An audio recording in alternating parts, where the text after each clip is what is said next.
Syam, ikhwan, adalah tempat yang terbaik di akhir zaman. Syam itulah yang dikatakan oleh Rasulullah Sallallahu Alaihi Wasallam, "Tuba li ahli Syam, fa inna malaikatur rahman basitatun ajnihatiha ala ardi Syam."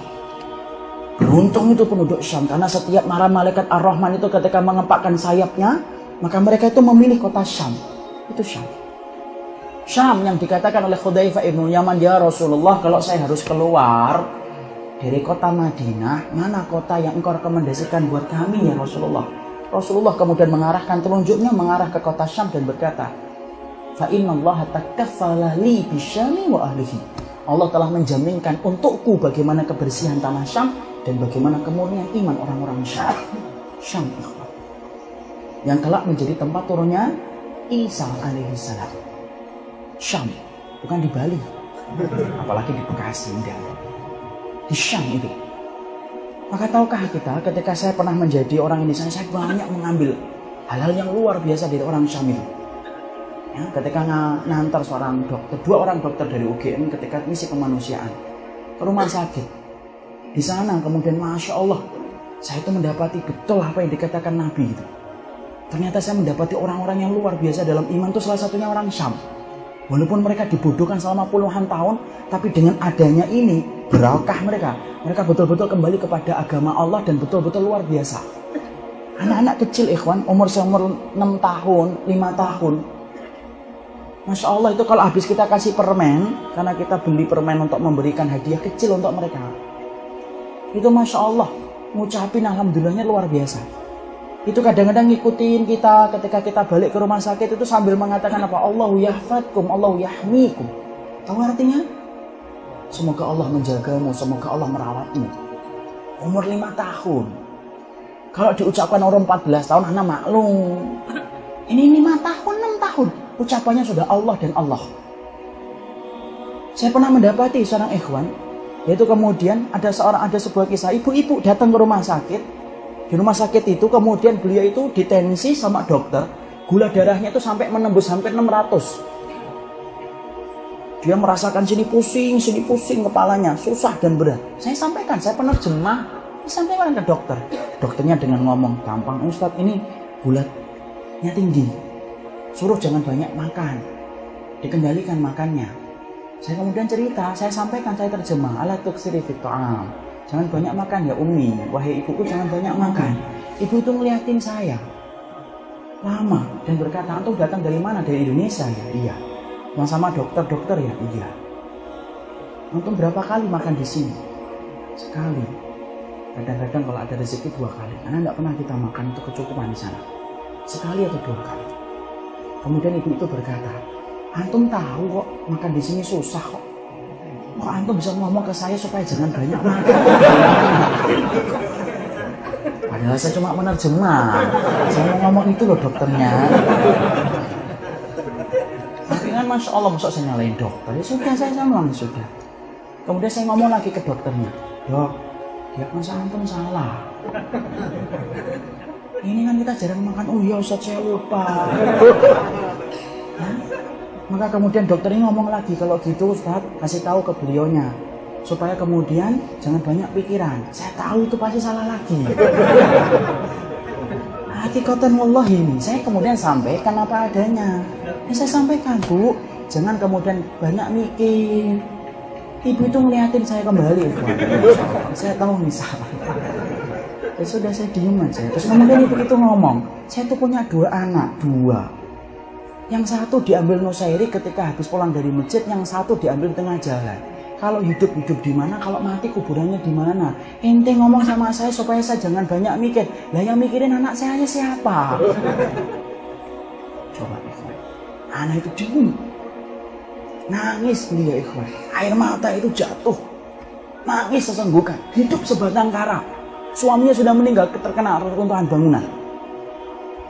Susahnya luar biasa. Syukur kita ini diberikan oleh Allah banyak kemudahan dalam ketaatan di sini. Makanya Masya Allah kemudian akhirnya beliau itu menceritakan kayak gitu. Nangis, senangis-nangisnya.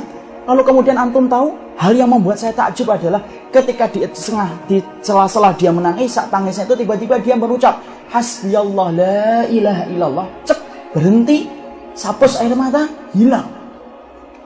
Seakan-akan kemudian sebelumnya itu tidak pernah nangis yang hebat.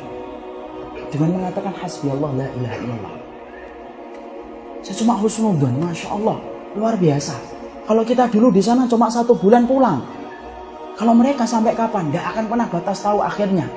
Karena nanti peperangan di akhir zaman itu terjadi di mana? Di Syam, di Gautoh. Sampai kapan mereka akan berhenti? Tidak pernah kita ngerti, ikhwan. Kalau bukan orang yang hebat, tidak mungkin Allah akan timpakan ujian yang sedemikian hebatnya. Kecuali Allah timpakan kepada orang yang hebat. Itu orang Syam. Syekh Husnudzon ini yang menguatkan mereka siapa? Malaikat. Sebagaimana salah satu di antara yang pernah saya dapatin, kita mau sholat maghrib dan isya. Karena saat itu kita akan memberikan bantuan, yaitu obat-obatan dan makanan. Maka kemudian kita itu menjamak sholat. Ada orang di sana mengambil madhab itu, ada salah satu madhab bahwasanya jamak itu tidak boleh kecuali dalam keadaan perang. Merujuk kepada pendapat Ibunda Aisyah radhiyallahu anha. Maka kemudian ketika habis sholat maghrib saya ngimamin selesai. Lalu kemudian saya berdiri, ada yang komat, dia langsung tidak suka. Ini mau ngapain ini? Sholat isya. Tidak boleh. Kita dalam keadaan tidak ada serangan. Kalau ada serangan baru dijamak. Kalau tidak ada serangan tidak boleh dijamak. Saya tahu itu salah satu pendapat fikih. Tapi kemudian saat itu kita memang betul-betul memerlukan untuk sholat.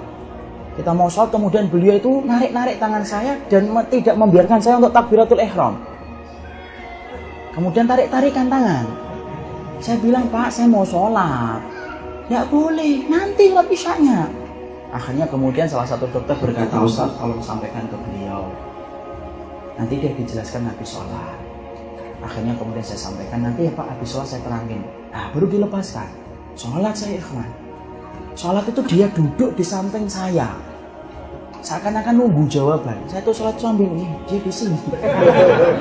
Dia ada di samping saya itu, tidak kemudian pergi kemana, tidak. Duduk di samping. Sholat saya kemudian menjamak, selesai 2 rakaat, langsung dia. Saya baru salam, langsung ditanya. Mana dalilnya? Antum kemudian melaksanakan jamak dengan isya. Saya sampaikan dalil 1, 2, 3 kepada beliau. Tiba-tiba beliau pergi bangkit. Kemudian dari duduknya ke belakang, ambilkan air putih gelas kecil, teh dingin. Kemudian balik ke saya. Padahal saat itu saya belum selesai. Kemudian saya bingung, ini setuju pendapat saya atau enggak gitu. Kemudian saya ngomong ke bapak itu, Pak, bapak gimana yang tadi saya sampaikan? Bapak sudah paham atau belum? Afahimta minal mawdu'at wal ahadits allati dzakartuha. Paham enggak bapak? Kemudian bapak itu malah kemudian ngeliatin saya dan berkata, Masya Allah, antum kalau sudah menyebutkan nama Rasul, ya tidak ada kewajiban saya untuk tunduk dan patuh. Sudah selesai, antum yang salah nanya kepada saya. Antum sudah nyebutin dalil kok masih nanya ke saya setuju atau tidak setuju. Salah pertanyaan antum. Masya Allah ikhwan, diem saya. Coba. Bahkan kemudian beliau ngomong, ini kalau saya punya hadiah lebih baik daripada teh dingin ini, saya kasih. Kalau anak saya ada yang belum nikah, saya nikahkan sama dia. Oh itu kata beliaunya saya tidak ngurangin loh ya. Tapi saya tahu biasanya anaknya sudah nikah, malah berani ngomong kayak gitu. Ya anaknya 2 sudah nikah semuanya. Tapi di situ kita melihat kenapa kekuatan hebat itu. Salah satunya itu apa ikhwan? Kalau antum melihat orang yang solih, sabar, antum melihat orang yang solih taat kepada Allah, husnudzon, mungkin Allah yang membantu mereka dengan Allah menurunkan para malaikat. Kita kalau kemudian melihat diri kita baru diuji sebentar saja, nggak kuat, sering jatuh, sering terperosok, baru diuji sedikit saja, kita patut untuk muhasabah di hadapan Rabb yang kita sembah. Jangan-jangan Allah belum turunkan malaikat untuk kita. Karena apa? Karena jelas kalau Allah itu mencintai antum, Allah akan turunkan malaikat kepada kita.